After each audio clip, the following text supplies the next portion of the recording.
Hey everybody, it's Qqcknd and welcome back to our second episode of The X-Files. Now, if this is your first time watching The X-Files, this is my new series all about my dating fails that I have experienced in my life. All of this stuff is lighthearted and a little embellished kind of to just conceal the identity of some of these people, but I swear everything is just nice and lighthearted and just a way for you to laugh at my experiences. Thanks everybody for all the positive responses for last week's video. So I'm happy to bring you today's. So join me as we go back in time to me and this story. So it was before I had even turned 20 years old and I was going to community college. I had just moved back home to Pennsylvania. I used to live in Texas, but I was living on my own, so that was really exciting for me. But at the time, everything was kind of really, I don't want to say whatever, but I was feeling really just whatever in life, kind of just like, fuck it. Like, I moved to Texas, it didn't work, now I'm home, and I'm single, and no one likes me, and I'm just going to school, and it feels like I'm gonna be just going to school for the rest of my life. So I was at community college, and I was taking a public speaking course, and if you have ever taken any course, they all go the same way. Everybody stood up and introduced themselves and told each other like a little quip or whatever, and then we had to partner up and learn something about each other and then present it. I remember in my class, if you watch my video about why I don't like to drive, these connect right here. So I remember in my class I was partnered up with this kid, and just to give you an example of the kind of kid he was, he stood up when our teacher was like, what did you do over summer vacation? He said, I saw an alien. That's all he said. So when him and I got partnered up, we had to fill out a little survey the teacher gave us. And in that survey it was like, what makes you nervous? And I was like, it makes me nervous when police drive behind me because I know they're gonna pull me over because of my bad inspection stickers. But, you know, it was like a 20-page, 20-question little thing, and then you presented a person. So when I Saw an Alien over the summer presented me, all he said was, this is Amanda, and she's afraid of the cops. So, first day of class, that's what everybody thinks of me, that I'm afraid of the cops. And that, I don't know. So obviously it was a good start.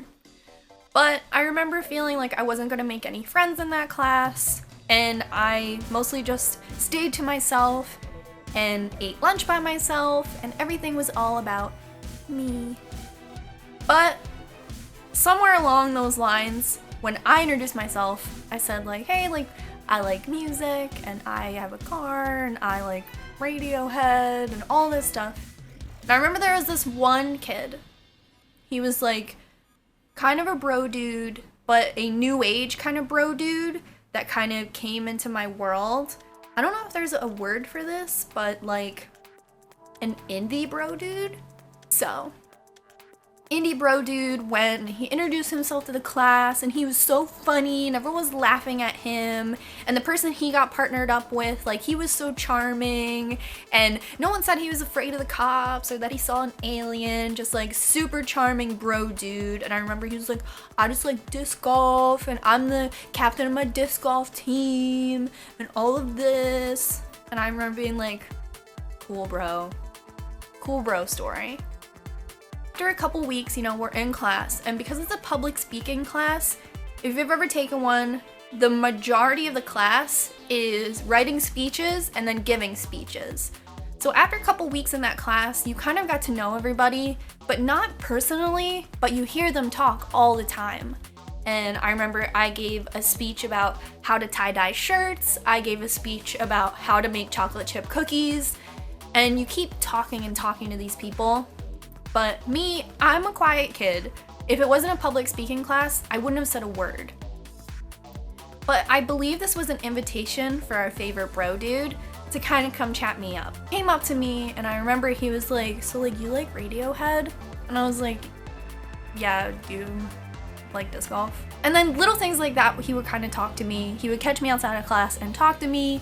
But, you know, he was Mr. Socialite. He was super cool. He was always talking to, like, the cute girls who were, like, wearing yoga pants in 2009 already, like, way ahead of the curve. Those kind of cute girls. And I was just, like, wearing my button up to class, didn't want to talk to anybody, whatever. So there was one day I came to school, and I remember my schedule was, like, pretty weird. I ended up having to go to school, like, 6 days a week because of some, like, weird scheduling thing. So I was taking a world religions course, but I remember I was taking it on like Saturday morning. So it was like kind of weird, kind of a bummer.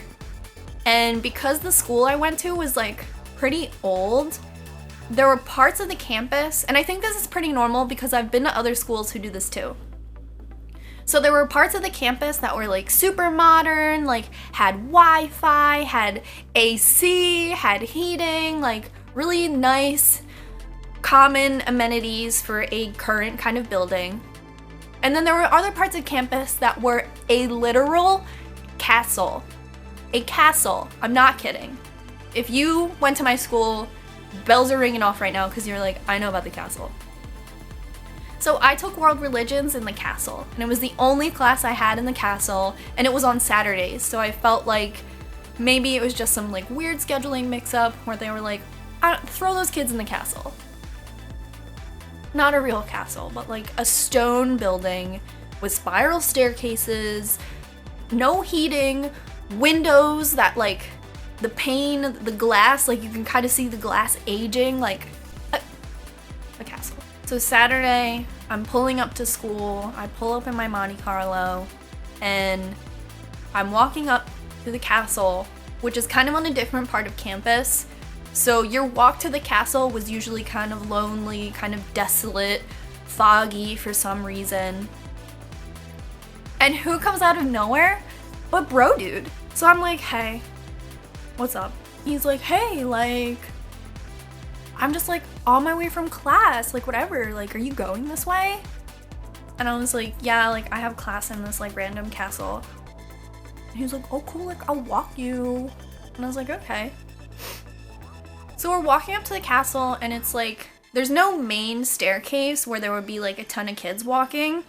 The castle's pretty big, and where I parked, there's kind of an adjacent kind of exit stairwell that you could enter, because can you really keep people out of a 500-year-old castle? So we're walking up this kind of isolated area, and it's just us. And my class is on the top floor, and he's like walking behind me, and he's like being really nice and like really cute, and he's like, hey, like I heard you got a tattoo. And I'm not super public about this stuff, but since it was a public speaking class and obviously I can talk about tattoos, I did give a speech about it.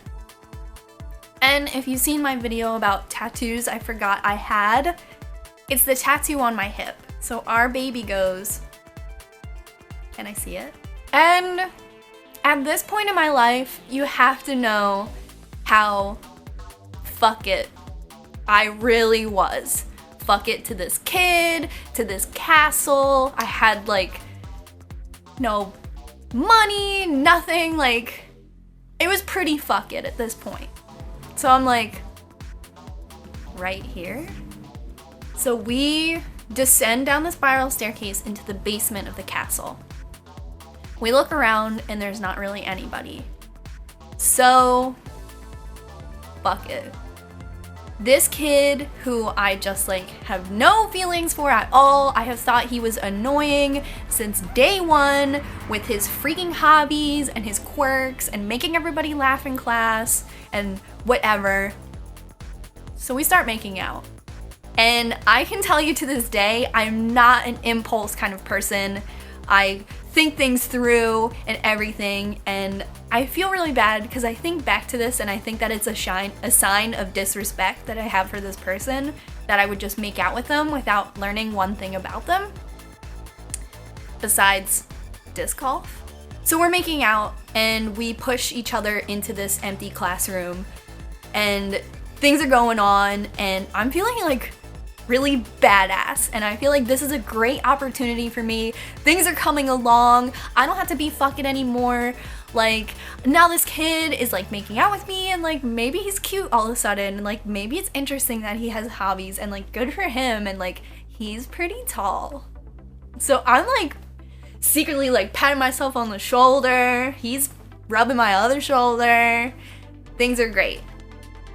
So when things kind of escalate, fuck it. So he goes down for my pant button or whatever and he unzips it and then he stops dead in his tracks and he backs up and he goes,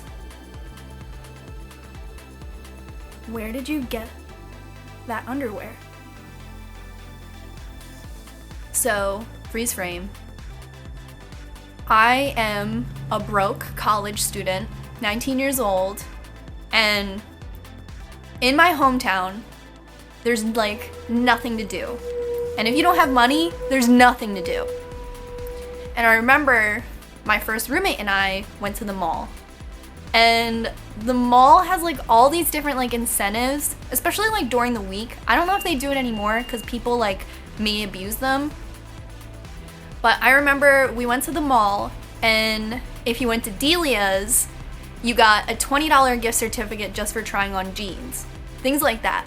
American Eagle used to do it too. Victoria's Secret used to do it. And we used to do all of them. So, Aerie, the American Eagle underwear company, they had just opened that year. And they had a thing where you got a free pair of underwear just for coming in the store.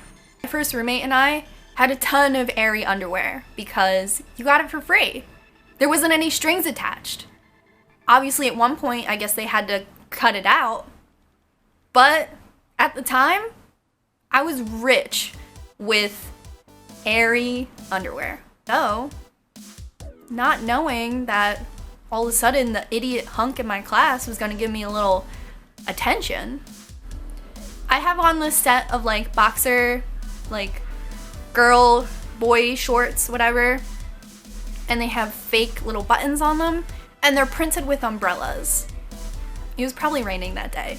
I'm a little weird like that. He unbuttons and zips down, and he sees them, the umbrella underwear. So when he backs up, "Where did you get that underwear?" I'm instantly a little embarrassed because it's from Aerie, which I feel like is kind of a like 13 to 18 kind of demographic. So I'm thinking like he probably thought I'd be wearing like a little red hot number under here. And then I'm kind of like, yeah, it's like multicolor umbrellas. That's a little silly. I could understand that that would kill the mood. But I'm like, oh, it's so stupid. Like, I got these for free. Like, my roommate and I do this. And he was like, "My girlfriend has the same pair of underwear." And I'm like, what? He's like, yeah, like, she went to Penn State. And like, we're really trying to make things work. I was like, I didn't know you had a girlfriend. You never said that in any of your dumb speeches. And he's like, yeah, like, things haven't been working, but like, we've been dating like all through high school. And she decided to go away for college and I stayed home. And I'm like, so you're hooking up with me in the hallway? And he was like, I don't know. And I'm like, I didn't know you had a girlfriend. You never made a speech about her. I didn't know. And like all the while my like pants are unzipped, my hair's all messed up. We've just been making out in this hallway for like 20 minutes and he starts crying. And I don't know what to do. I wouldn't have done all this. If I knew he had a girlfriend, I would have went to world religions. I liked that class. And honestly, that was the only time I skipped.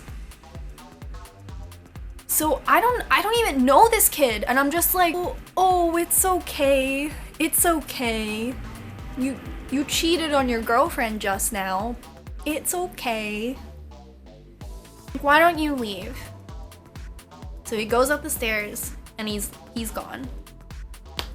So I'm getting myself together, pushing back my hair, kind of just laughing it off because I can't believe it.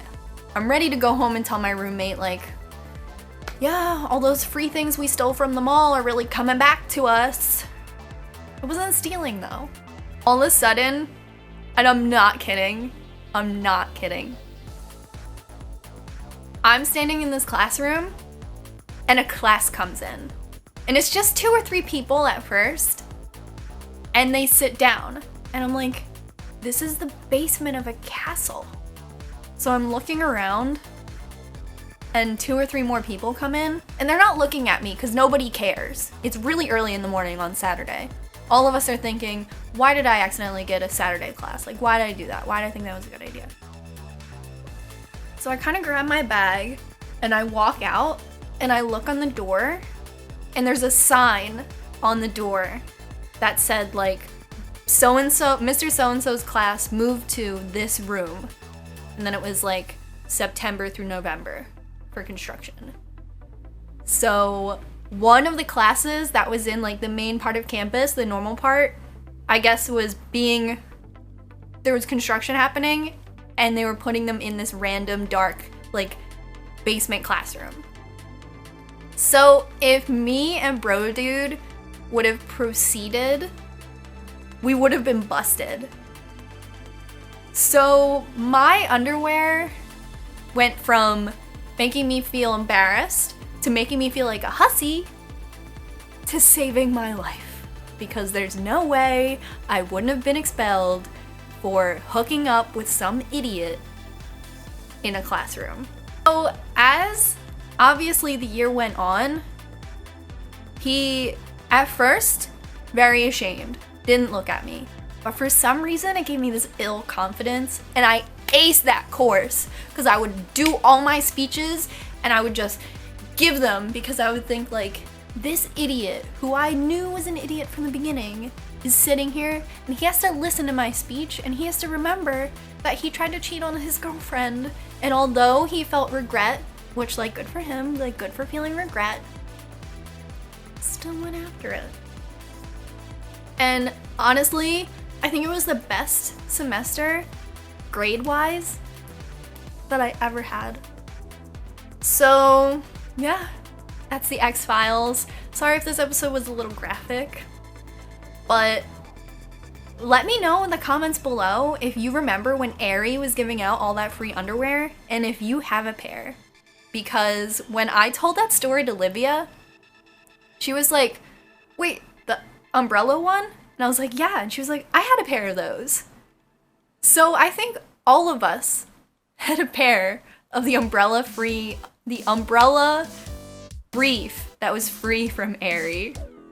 And honestly, I'm happy because I did not want to hook up with somebody who had a girlfriend like that shitty. So thank you, Enquiry. I love your products. Thanks, guys. Check out previous episodes of The X-Files, 5 Fact Friday, Tattoo Talk Tuesday. I love you guys. Thank you for the support on the new series. And until next time, bye. Hey, everybody, and welcome to the newest and latest series on the Qqcknd channel. And this is called The X-Files. Now, these stories may disturb you, and these stories may be paranormal,